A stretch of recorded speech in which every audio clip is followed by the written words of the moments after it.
Hi everyone, thank you so much for checking out our Jersey Shorts and for sticking around for the Q&A.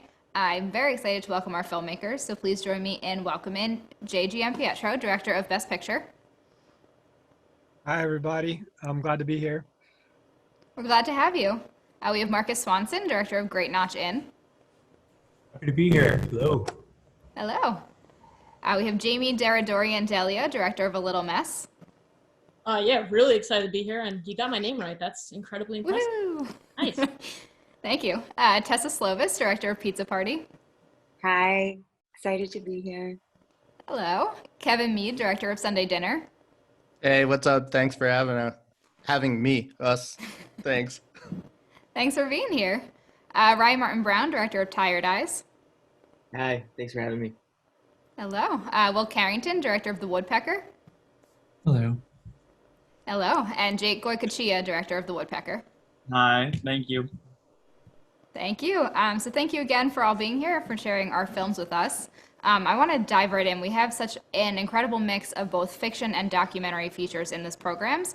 But the one thing that I found very consistent throughout all of these films is the setting. It's such a strong sense of place in all of these films, and it's such an important character in all these films.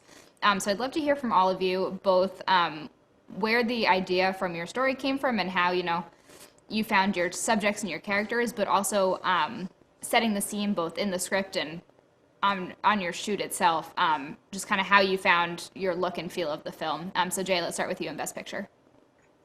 Well, actually, my friend has been hosting an Oscar party in Jersey in Fairview for about 40 years now. This might have been the 40th year no, maybe 50th year was this year. I'm a little hazy because the number keeps changing. But he used to host it in his basement when I first started going, and he was always such a character that I would always bring a camera. And then I think because it was getting a little bit too big and the condition of his basement, he moved it over to the local firehouse. So I had the added bonus of not only is it an Oscar party in New Jersey with a bunch of passionate movie lovers, it's also oddly enough set in a firehouse. And I was concerned with what would happen if during the show there was a fire call and all of a sudden sirens started going off. But I think it's the auxiliary firehouse, so the odds of that happening are fairly low. And yeah. That would have made for a very exciting moment if someone that he thought was going to win lost or won, and he was the only one. I think Glenn Close, he was the only one who thought was going to win. So it would have been perfect timing if the sirens had gone off the second the winner was announced. Yeah, I wouldn't be surprised if he could try to call in no, I'm not going to allege it, but he could call in a false alarm to get the show derailed if the ballot went too sour. But he wouldn't really do that. But we like to imagine he would do that because we love Sam. Maybe next year, depending on what these Oscars look like. Yeah. And then with Marcus, the Great Notch Inn is such a well-known establishment around here. I'd love to hear a little bit about how you found your subjects, and also just filming in such a famous place in this area, how you stayed true to the bar itself and making sure that we got all the little quirks that come along with it. Well, so I live in Portland, Oregon. I had driven by the Great Notch for years, but I didn't really know what it was. And so I got a call one night from my uncle Chuck Hayden. He's now 93. And he's an artist and musician. He's been my mentor my entire life. But so he called me at 2:30 in the morning, New Jersey time, to say that he just got back from the Great Notch Inn and he'd finally found this fantastic venue that had open mic on Monday night, and that he had gone there by himself and that he had played with these guys.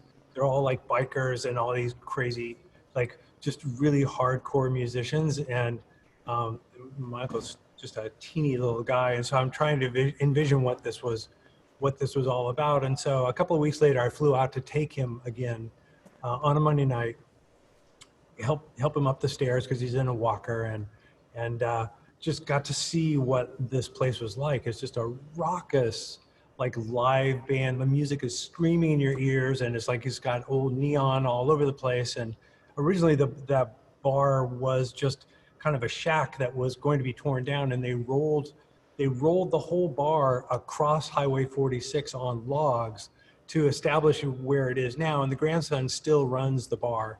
And so it's just this incredible, I mean, the Great Notch itself is amazing, but the people and just the vibe there is incredible. And then to see my uncle in the middle of this was fantastic.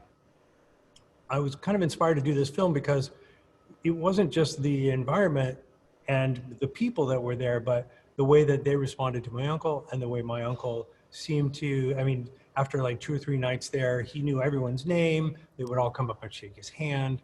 And he didn't play an electric guitar. He played a 4-string plectrum banjo or tenor guitar there. So he didn't fit in any way, and yet they seemed to all really connect. And I found that the musicians were as inspired by him at 93, the courage to go into a place like that and to perform with these guys. They were as inspired as he was excited, calling me at 2:30 in the morning to tell me how amazing it was. So it just seemed like a natural story that wanted to be told. And then that was contrasted by telling Chuck's story, where his apartment is just filled with his artwork because he's painting every day. He's painting and playing every day. So the interview with Chuck is there, and then the interviews with the musicians and the bar owner are there in the Great Notch, which was just fantastic. That's great. It's such a beloved place around here. I had so many people come up to me and be like, "Is that the Great Notch Inn that this film is about?" And I'm like, "Yes, it is." The Great Notch Inn, yeah. The very one. Jamie, with A Little Mess, I'd love to hear a little bit about how you found Lydia and really getting on in there with her in her studio to get these wonderful close-up shots of her work and telling her story through the object she creates. Yeah, you know, Lydia was interesting, and actually it's kind of interesting how I found her. I wound up finding her on Instagram. I kind of just was really interested and fascinated with miniatures, because the idea of like these things that really, from like a far away perspective, don't have a utility. They're just these things that sit there and exist in this huge world with these like little stories. So in looking for her, that's how kind of I stumbled upon her. You know, I found some of her work. Scraps is what her pieces are called. And yeah, it was kind of like just getting in there in that space was really important, because that's where she creates everything. Like that is where her world exists.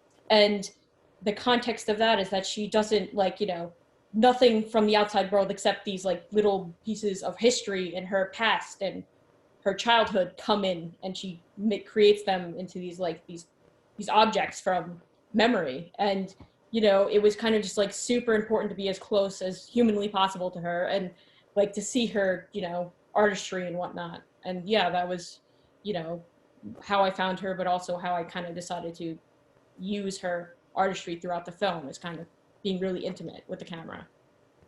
Was there any hesitation on her end, both from being the subject of a documentary and also, I don't want to say invading her privacy, but just getting in that close with the camera? I'd imagine it's an interesting environment to work in for her. Yeah, it was actually interesting. Actually, yeah, at first she was very hesitant to be part of like the interview portion. She said she wouldn't let me film her do her art, but she wouldn't be interviewed directly like in a standard, like, you know, interview, a sit-down interview. She said that would make me too uncomfortable. I can't do it. So I kind of negotiated with her. I said, okay, well, let's try this. Like, I'll sit down with you, you do your thing, and I'll just ask you questions while you're working, which is kind of a pain for me with the sound, but it worked out. And it was just like, you know, it could only be me, because any more would have made her uncomfortable. It was okay. I was willing to work within her boundaries. And she was, by doing that, she let me get as like, you know, as intimate as I did in her personal space. That's in her house. She has a little room, and that's how she works and creates her pieces. So yeah, it was a, you know, she was a great sport about it. And, you know, not too standoffish at the end. In the beginning a little bit, but at the end she was used to me being with the camera in her face. So that was great. That's all that matters. As Yeah, long exactly. as you adjust to it. Yeah. That's great. And then Tessa with Pizza Party, we join these women. We don't really know why they're in this room, why they're having a party. But I'd love to hear a little bit about what inspired you to make this story, and also making sure you got the location right, which I know you filmed in Montclair at a church, and just setting that scene so that the viewer was in it from the beginning, even if they maybe didn't have all the pieces. Yeah, so Pizza Party is actually based off of the litigations and retellings of the Larry Nassar trials, which happened in 2017. Very briefly, Larry Nassar was a physical therapist who was, now we've learned it's over 200 women, but at the time, 56 women spoke and testified against him for decades of sexual abuse and assault. And that happened in and around East Lansing, Michigan State University. He was very involved in several educational institutions. And I was listening to a podcast called Believed about the Larry Nassar trials.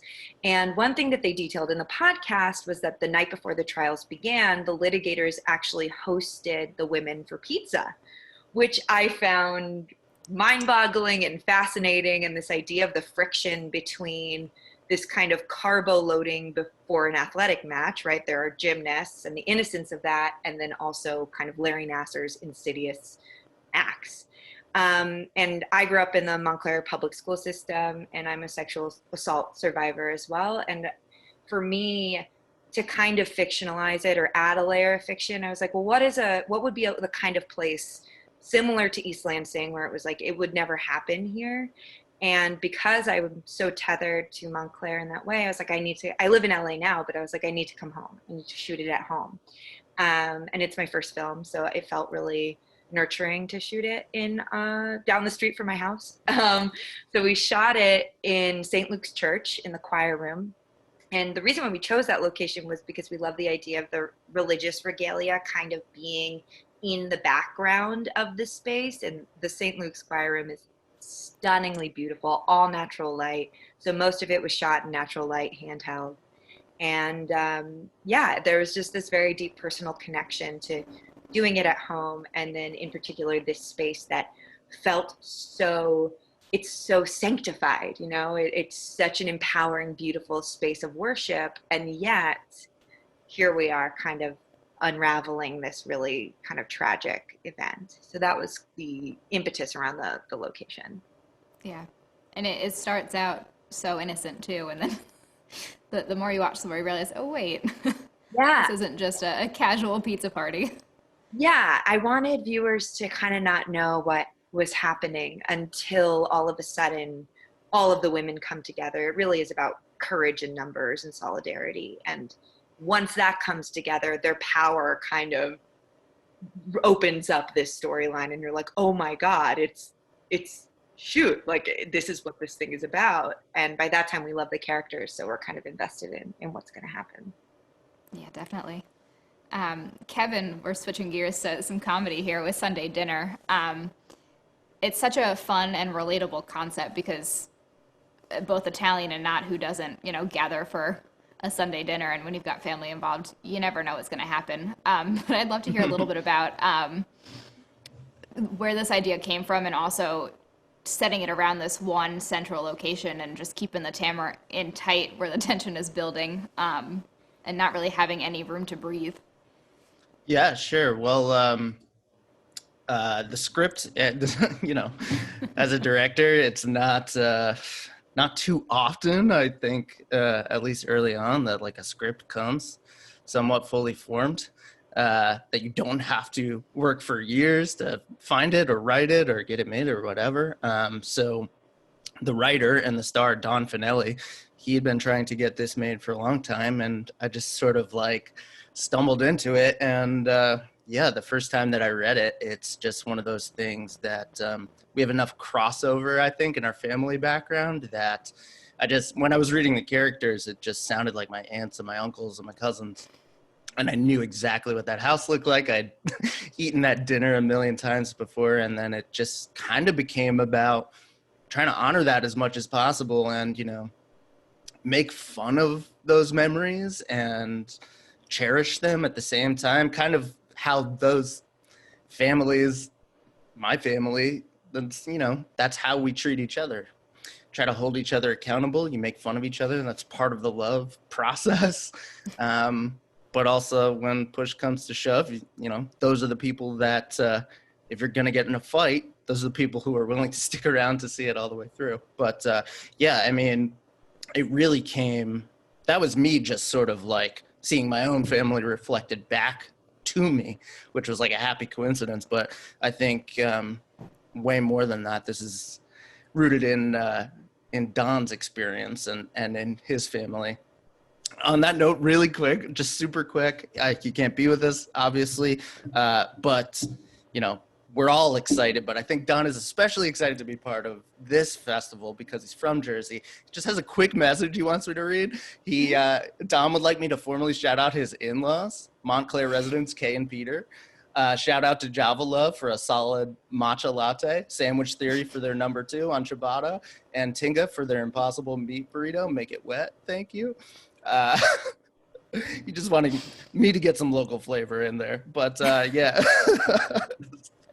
Thanks for indulging us. But yeah, it was just all about family and trying to create that space. And I don't know, that dining room, we've all been in that dining room before, and it became about like it's funny, it's kind of the first time for me that was trying to create like an interpretation of a memory as opposed to creating the idea of, okay, the scene takes place in a coffee shop or it takes place on a spaceship and we have to create it from scratch. It's like we have to find a space that will allow for all of those elements and then trying to paint a picture we already know what it looks like with those elements, if that makes sense. And yeah, just became about trying to get as much detail as possible. Yeah, and I think using actors that we've seen around, but you maybe can't necessarily put some of the names to, definitely helps in having everyone recognize a little piece of their own family in it. All the characters are recognizable, the setting's recognizable, the situation's recognizable, and it really just pulls you right in there. Yeah, I mean, that's what we tried to do. You know, you want to be at ease, but also kind of a little bit uncomfortable, you know, just going back to that family setting. And yeah, those actors were phenomenal. I mean, I feel extremely lucky that we were able to get all of those people, you know, before they're all way too famous to pick up our phone calls. But yeah, a lot of those, you know, Don went through the UCB community, and most of the people who are in the movie are from that. And I sort of like had dipped my toe into it for a few years. And so we all had some awareness of each other. But yeah, everybody just sort of rallied around this idea of like, we get to play inside of these characters with that exact idea that you're talking about. Like, we're going to be recognizable family members, but within that sort of like, yeah, just packing as much specificity and as much, yeah, love, I guess, as they could get in there. That's great. And then Ryan, I'm coming to you in Tired Eyes. Can you tell us a little bit about coming up with this idea of a band trying to get to their gig and also filming within New York City, which I'd imagine can be very challenging with just the tons and tons of people that back in the old days used to inhabit the streets and the subways and everywhere you were. Yeah, it is funny that the film has become kind of a period piece for a second, it feels like. As far as the idea for the movie, I'm from Florida originally. I've been here in the city for about 5 years. And really the impetus for it was just how much of life here, I think, is doing a lot of things that like anywhere else would be kind of objectively considered insane, maybe, just in terms of completing simple tasks. So the band probably came similarly from even making films up here, anything like that. Just the amount of equipment you have to carry around. That was kind of the main idea, is just even getting from like point A to point B to try to do one thing becomes kind of a whole rigmarole. And, you know, and then I think the question under that was really, when everything is so objectively difficult, what still draws people to the city, and, you know, what makes people kind of pursue things, even if, you know, the smallest step on this step up to where you want to be is already so kind of ridiculously difficult. As far as shooting in the city, we had a lot of concerns going in that it was going to be worse than it was, but kind of maybe this is, you know, speaks more to the character of New York, but no one really cared. So we, as soon as we kind of put everyone out on the street and ran around, I think, you know, we had the camera far back enough most of the time that people kind of thought it was real, and I think people are pretty attuned to just kind of ignoring that kind of stuff here. So it actually wasn't too difficult. In no other city in the world can you just tune out completely with people running around like crazy with tons and tons of instruments and equipment, Yeah, exactly. pushing and shoving their way through crowded streets. And then we go in much deeper to a smaller area, Will and Jake with the woodpecker, down into a CVS. Can you talk a little bit about coming up with this idea and then trying to film it within the parameters that you set within your script in a CVS going to a house party and this costume party? Yeah, so for context, it was basically a dramatic recreation of a phone call I had with a friend who grew up in Idaho, where I'm from, and basically it was just like this funny. It was a conversation where he was talking to me about this costume idea, but he wasn't really listening to anything I was saying. But like, it was just like one of those moments that felt very like I have these conversations a lot with my like really close friends, and so we wanted to try like recreating that. And then the difficulty came when we were trying to film in a CVS, which was actually really kind of a nightmare because we didn't get clearance and we should have, but we like couldn't do that, so it was kind of a rogue like stealing. We ended up finding like we had like scouted several CVSs in the general Morristown, New Jersey area, which is where our DP is from, and we had to try a couple of places, and then we found like the world's friendliest CVS with like thankfully very accommodating and enthusiastic management that let us just sort of like post up in an aisle for like maybe like 45 minutes, like however long it took us to just like run through that scene enough times to get it. And then we were in that parking lot for a while after that, chasing the light. It was like about to start raining for part of it, so it was very like by the skin of our teeth. We managed to shoot at a CVS. Wow. Interior and exterior. Yeah, I wouldn't recommend it. But there's something really relatable in that too, of just trying to make whatever idea you have work, just within the confines of what you're stuck with. Yeah, and now it would be so nice. Like just the idea of wandering through a CVS on the phone without a mask on would be heavenly. Yeah. Greatest luxury. Well, hopefully we'll get back there very soon. I want to congratulate you all on your wonderful, wonderful films, and thank you all for sharing them with us and for joining us here today. It was such a pleasure talking to you. We have so much more content on our virtual cinema, so please check it out, and we hope to see you back soon.